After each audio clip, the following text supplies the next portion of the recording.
Tasbih pun lebih utama daripada ibadah sholat. Ibadah sedekah lebih utama daripada ibadah puasa.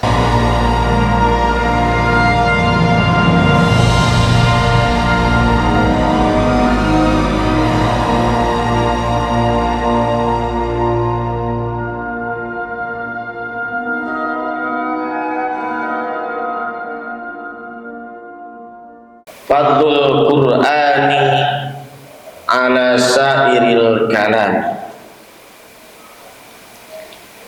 kafadlir rahmani ala sairi khalqihi.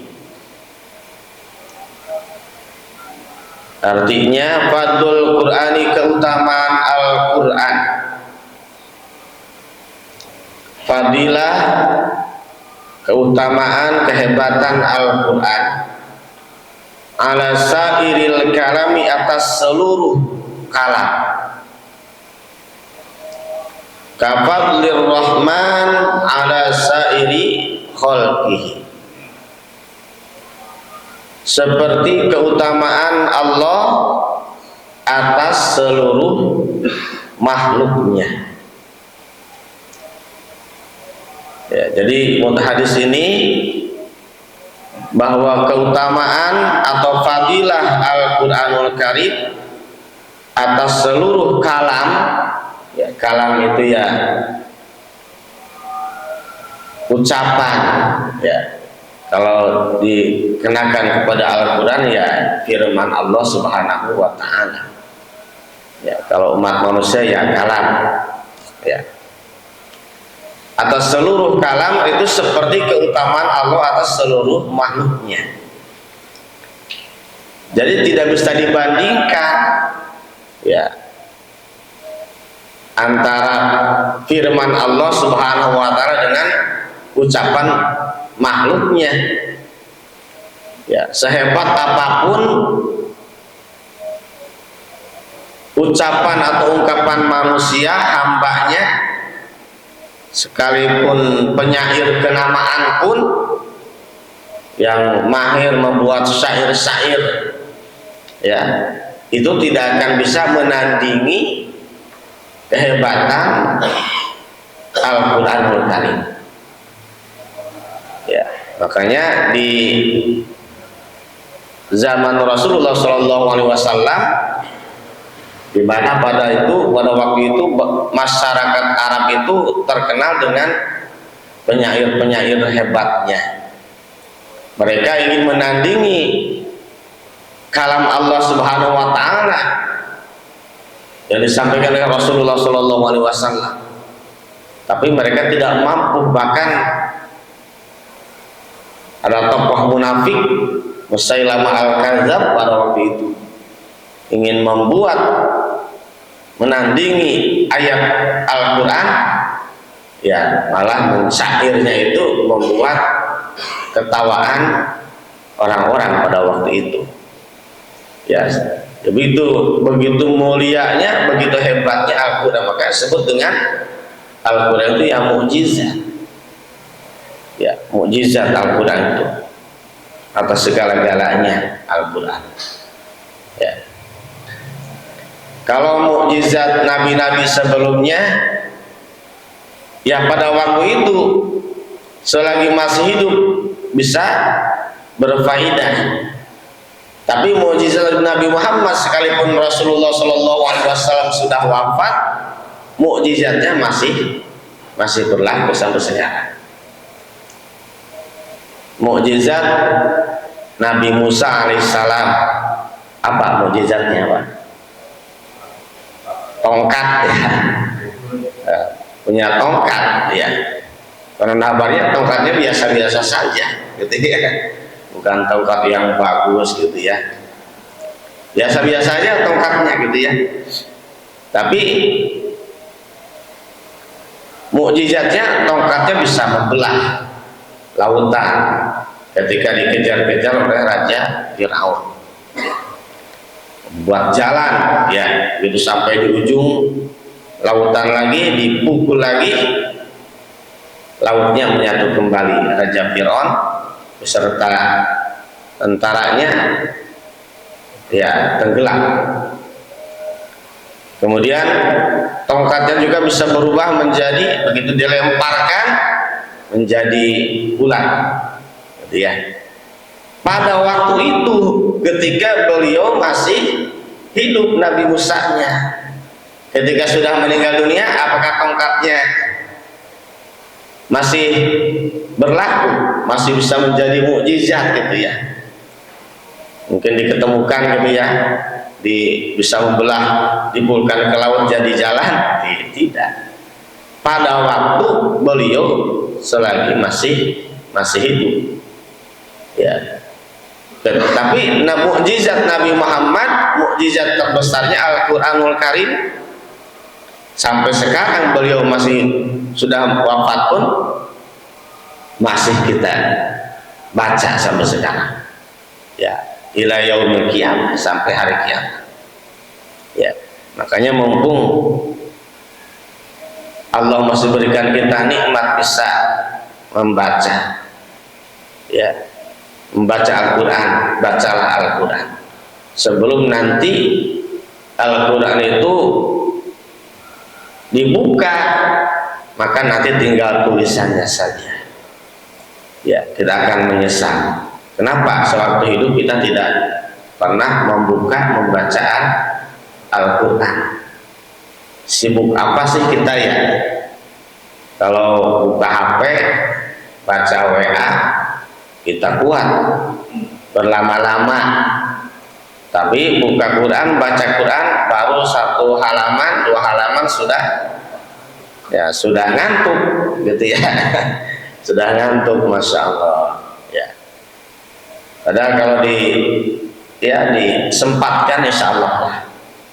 Setiap hari usahakan kalau bisa mah kita tidak pernah absen baca Quran. Ya, longgarnya kapan, apa ba'da subuh, ba'da zuhur, apa ba'da asar, gitu ya. Syukur-syukur Al-Quran itu sudah menjadi wirid, menjadi, ya, amalan harian yang kita baca. Kalau nggak baca Quran sehari saja, aduh gimana rasanya, gitu ya. Ya, ya, walaupun one day one juice belum sanggup, gitu ya. Padahal mah kalau dilaksanakan, ya ba'da biasa juga belum laksanakan. Saya longgarnya tuh ya selonggarnya aja. Tapi insya Allah setiap hari kita selalu baca Quran. Dan wirid-wirid yang lainnya diantaranya ya dari Al-Quran. Jadi baca surah Yasin, Kahfi, Nuh, Tabarok, Waqiah, itu mah sudah makanan harian, ya, yang tidak boleh ditinggalkan. Belum lagi kita baca adres, gitu ya. Itu usahakan, gitu ya. Apalagi kalau Quran itu setelah dibaca, kita baca terjemahnya, duh enak, gitu ya. Dibaca terjemahnya. Karena ada anjuran, ya, jangan sampai hanya baca saja, harus ada tadaburnya juga, gitu ya. Tapi itu juga bukan tidak mengurangi keutamaan fadilah, tetap dapat keutamaan yang baca saja. Karena Al-Quran mah baca, paham tidak paham tetap bernilai faidah. Apalagi kita baca terjemahnya, kita baca tafsirnya, yang tidak paham kita konsultasikan kepada ahlinya, pada para ulama, para kiai, gitu ya. Itulah kehebatan Al-Quran yang tidak bisa dibandingkan dengan kehebatan kalam umat manusia atau makhluknya. Lanjut hadis nomor 46. Fadlu qiraatil Qur'ani nazron ala man yaqra'uhu zahiran kafadlil faridati ala nafilati. Fadlu qiraatil Quran, keutamaan, faidah, fadail, kehebatan membaca Al-Quran, nazron, dengan melihat, ala man, atas orang, yaqra'uhu yang membacanya, zahiran secara zahir, secara dihafal gitu ya, ditalar lah. Kafadlil faridati ala nafilati, seperti keutamaan ibadah fardu atas ibadah sunnah ya. Jadi keutamaan membaca Quran secara melihat, ya melihat itu ya melihat Quran ya.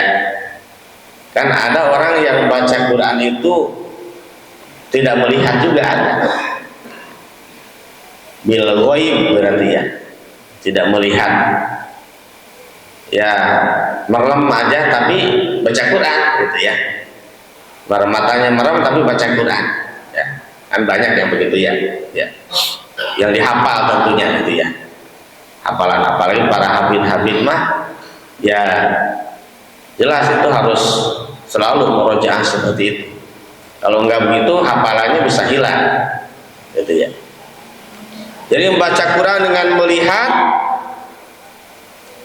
atas orang-orang yang membaca Al-Quran secara tidak melihat dihafal, itu seperti keutamaan ibadah fardu atas ibadah sunnah.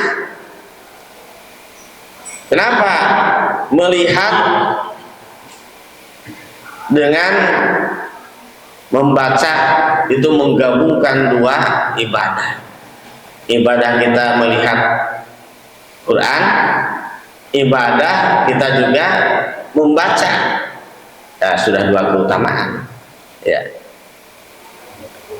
Sementara kalau dihafal ya dihafal saja, tidak melihat Quran ya, karena sudah hafal ya.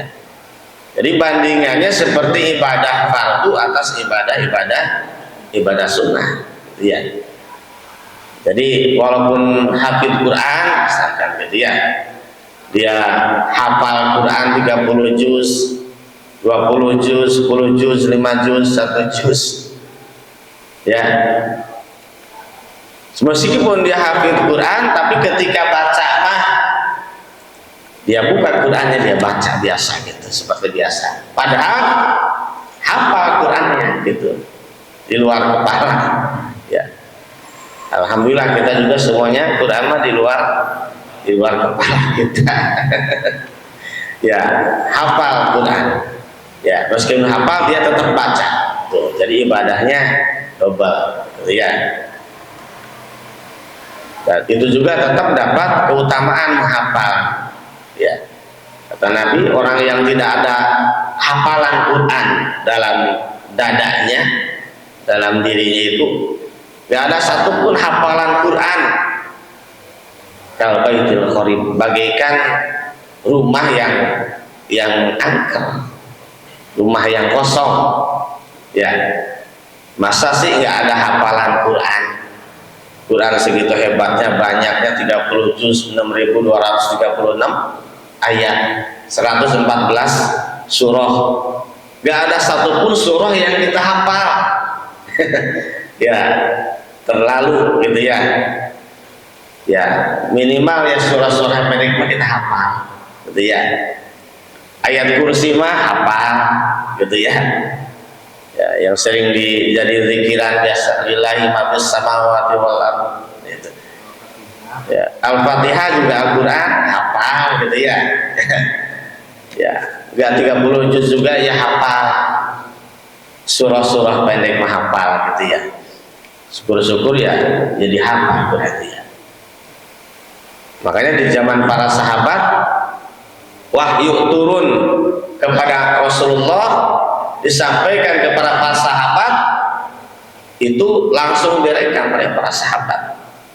Jadi disampaikan kepada para sahabat, langsung nempel, langsung hafal para sahabat pada waktu itu. Kalau kita mau Allah butuh waktu menghafalin Quran 1 ayat 2 ayat aja butuh waktu ya berjam-jam ya, terus diulang-ulang, ntar besoknya lupa lagi lupa lagi besoknya ya. Kalau enggak sering dibaca ya lupa lagi.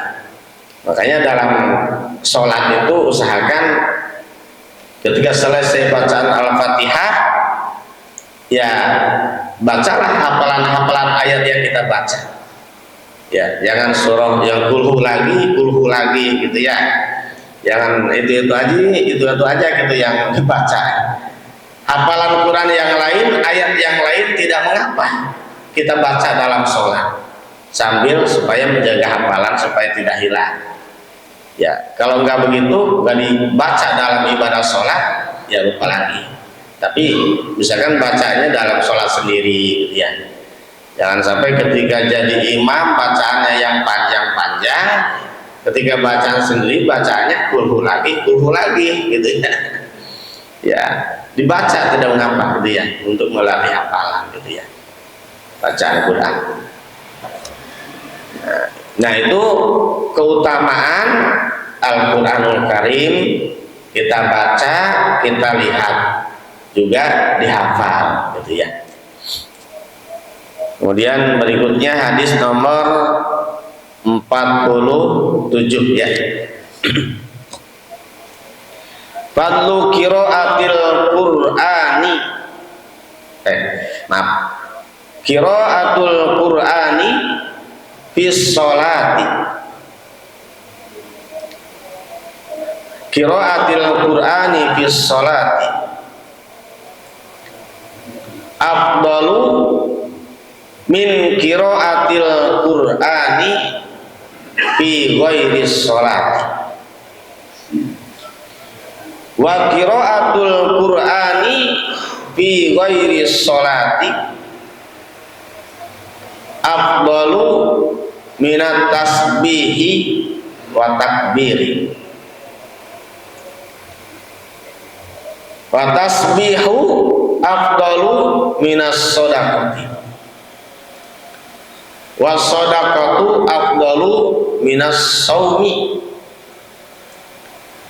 Wa shaumu junnatun minan nari.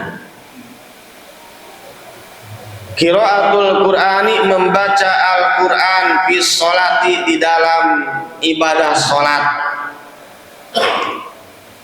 afdalu, lebih utama, min qiraatil Qur'ani, daripada membaca Al-Quran fi ghairi sholati, di luar ibadah sholat. Ya. Jadi membaca Al-Quran di dalam ibadah sholat, faidahnya, keutamanya lebih utama membaca Quran di luar sholat. Ya. Kenapa di situ lebih utama? Karena di situ ada dua ibadah juga. Kita ibadah sholat, kita juga di situ membaca Al-Quran. Nah, pahalanya double. Pahala ibadah sholat, pahala membaca Al-Quran. Makanya lebih utama daripada di luar ibadah sholat. Ya. Wa qiraatul Qur'ani, dan membaca Al-Quran fi ghairi sholati, di luar ibadah sholat, afdalu minat tasbihi wa takbiri, lebih utama daripada tasbih dan takbir. Ya, lebih utama dari itu. Ya, subhanallah, subhanallah, Allahu akbar, Allahu akbar. Lebih utama daripada zikir, tasbih dan takbir. Ya. Wa tasbihu, dan membaca tasbih, afdalu minas shadaqati, lebih utama daripada ibadah sedekah. Lebih utama daripada sedekah.